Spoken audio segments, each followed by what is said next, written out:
Hi everyone, and welcome to week 10 of your creative writing class. I am your teacher, Hayleigh Worgan. Thank you guys for joining me again this week, and I have a few things to go over before we get started today. I just wanted to say thank you to those of you who are turning in your work. I'm trying to keep up with grading as quickly as possible, so you should notice definitely in Google Drive that your grades are being updated pretty regularly. I have not been able to update grades on through the actual school since Thursday because there have been some technology issues there. But what I understand is that it is a school-wide thing, so I'm hoping we will get directions on how to fix that tomorrow. But you can always email me if you have questions about your grade. My email will be available in the comments for the class and in the slide presentation that is attached to this lesson. I do want to say, just be sure that you are doing the work that's due for this semester. Some of you are turning in work from last semester, and when you do that, I can't really give you a grade on that in the same way I can give you credit for this semester, right? I can give you extra credit, and and that's absolutely okay, but I can't do the same type of grading as I can for the assignments that are due this semester. So please pay attention to the due dates. Watch the videos. If you have questions about assignments, email me, okay? I'm available, and I typically respond within 24 hours. So I'm here to help. I want to see you guys succeed. And with that being said, today we're going to continue down the road of kind of building up our story here. I'd like to talk a little bit about setting today. As you guys have noticed, I have a fun friend here. This is Potato. Yeah, she has joined me for our lesson today. But today we're going to talk about setting. So, as many of you know, setting is where a story occurs, but it is also the time in which a story occurs. So it is the time and place in which that story occurs. And setting often demonstrates the character's values, beliefs, customs, and really even their actions, okay? So today, I'm going to read to you a small selection from the text Hallucination by Isaac Asimov, and we're going to use that to talk a little bit about how setting can tell us about our characters. This is from part 1 of Hallucination by Isaac Asimov. Sam Chase arrived on Energy Planet on his 15th birthday. It was a great achievement. He had been told to have been assigned there, but he wasn't at all sure he felt that at the moment. It meant a 3-year separation from Earth and from his family while he continued a specialized education in the field, and that was a sobering thought. It was not the field of education in which he was interested, and he could not understand why the central computer had assigned him to this project, and that was downright depressing. He looked at the transparent dome overhead. It was quite high, perhaps 1,000 meters high, and it stretched in all directions farther than he could clearly see. He asked, "Is it true that this is the only dome on the planet, sir?" The information films he had studied on the spaceship that had carried him here had described only one dome, but they might have been out of date. Donald Gentry, to whom the question had been addressed, smiled. He was a large man, a little chubby, with dark brown, good-natured eyes, not much hair, and a short, graying beard. He said, "The only one, Sam. It's quite large, though, and most of the housing facilities are underground, where you'll find no lack of space. Besides, once your basic training is done, you'll be spending most of your time in space. This is just our planetary base." "I see, sir," said Sam, a little troubled. Gentry said, "I am in charge of our basic trainees, so I have to study their records carefully. It seems to me that this assignment was not your first choice. Am I right?" Sam hesitated and then decided he didn't have much choice but to be honest about it. He said, "I'm not sure that I'll do as well as I would like to in gravitational engineering." Why not? Surely the central computer, which evaluated your scholastic record and your social and personal background, can be trusted in its judgments. And if you do well, it will be a great achievement for you. For right here we are on the cutting edge of a new technology. I know that, sir, said Sam.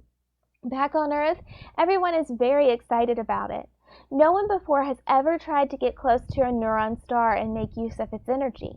Yes, said Gentry. I haven't been on Earth for 2 years. What else do they say about it? I understand there's considerable opposition. His eyes probed the boy.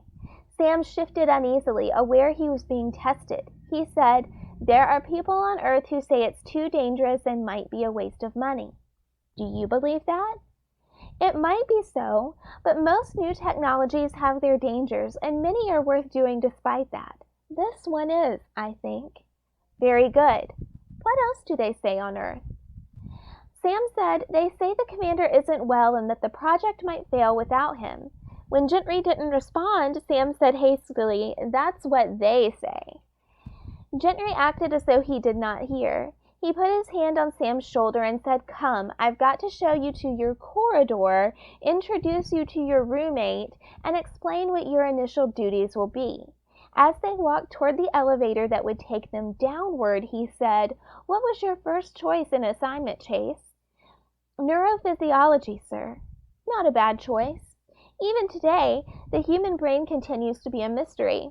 We know more about neuron stars than we do about the brain, as we found out when this project first began. Oh, indeed. At the start, various people at the base, it was much smaller and more primitive then, reported having experienced hallucinations. They never caused any bad effects, and after a while there were no further reports. We never found out the cause. Sam stopped and looked up and about again.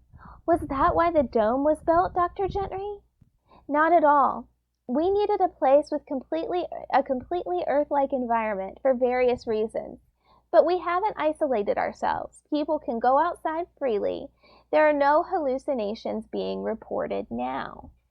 Okay, so let's go ahead and stop there. What we know so far about this story, you guys, is that we have a planet here. It's called the Energy Planet.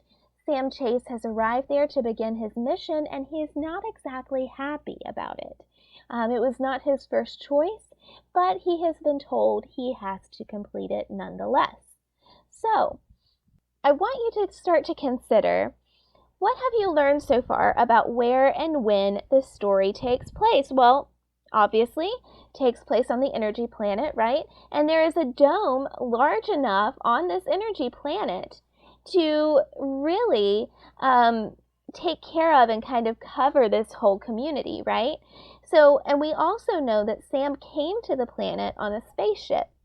So, from that, we also know that the story takes place in the distant future. It's not something that takes place now. So, here's my question for you guys, and this is just something to consider. How do you think this setting might influence Sam's values or beliefs? Right off the bat, we know he doesn't exactly want to be there, right? So, this could definitely have an impact on his values or belief system. He's probably going to learn something. And then, let's also consider, how is the Energy Planet similar to and different from Earth, right? And so we know that they built this Energy Planet, they built the dome on the Energy Planet because they wanted to have an Earth-like environment. So all of these things become kind of important because we're learning about this setting and how it's changed over time, but we're also learning about how it has impacted other people. So now it's your turn. I want you guys to add your original character from a few weeks ago to a brand new setting. And I want you to choose the setting from the slide that follows. You're going to have 4 options, or I'm actually, you know what? I'm just going to go ahead and show them to you. Yeah, let's go ahead and see those setting images right now.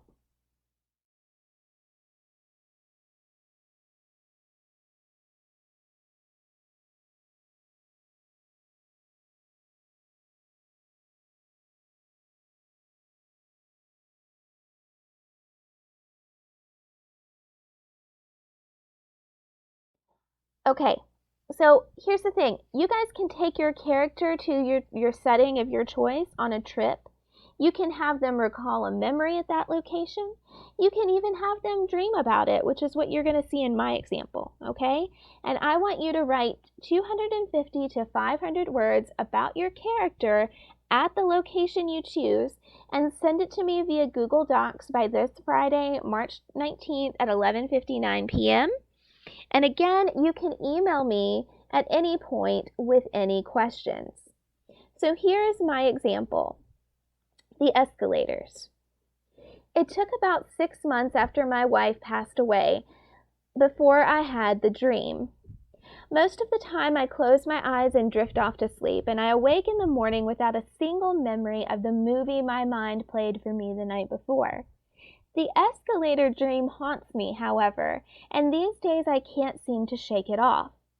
I find myself falling rapidly through darkness, but most of the time the fall does not frighten me.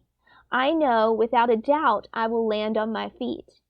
When the concrete meets my shoes, it is surprisingly soft on impact. The world around me continues in darkness with one exception. A bright, unforgiving light shines upon an up and down escalator before me. For many nights I have watched a clone of myself ascend the first escalator and disappear into what I know to be eternal darkness. Moments pass and all I can hear is the sound of the gears turning over and over. Click, click, clack. I feel a sense of peace and then my hair stands up on my arms. I see shadows approaching from the descending escalator. Two shapes form into faces I have seen before. They are younger versions of my wife and mother. Both are smiling and exchanging whispers like sisters. When they reach the bottom of the escalator, they approach me slowly. "Samuel?" my wife asks softly. "My, you've gotten old." My mother laughs and places a hand on my arm. "We are almost ready to go back now. If you want to come with us, maybe we can find you out there again." I feel myself nodding, and my body suddenly feels like I'm swimming in an ocean. Everything is dark again, but I feel peace knowing that there will be another chance to see the light, to see my mom, to see my love. I wake covered in a cold sweat, staring up at our popcorn ceiling. Her side of the bed is still cold, but my hand finds her pillow anyway, and I find myself tapping it softly until I fall back asleep. Click, click, clack. Okay, so what you might notice here is that I definitely focused in on the fact that, we have an up and down escalator and it is the only thing in the image illuminated. And I also used a little bit of onomatopoeia in there, which is when the word you use sounds like the actual sound it makes, so that click, click, clack, to kind of draw us back in and add a little bit of really just unity to the story, I guess you could say. And so what I want you to do is to put your character in a similar situation. I want you to choose one of those setting images and put your character there in some way, okay? You can choose the escalator, you can choose the sunflower field, you could choose the city, you could choose the field with the tree in it, whichever one. Just make sure you are describing that setting. And I would make sure that you are definitely focusing in on the place, but also the time. In this case, it was hard for me to really give you a sense of the time where the escalator is located, but we know that this is probably near the end of the character's life.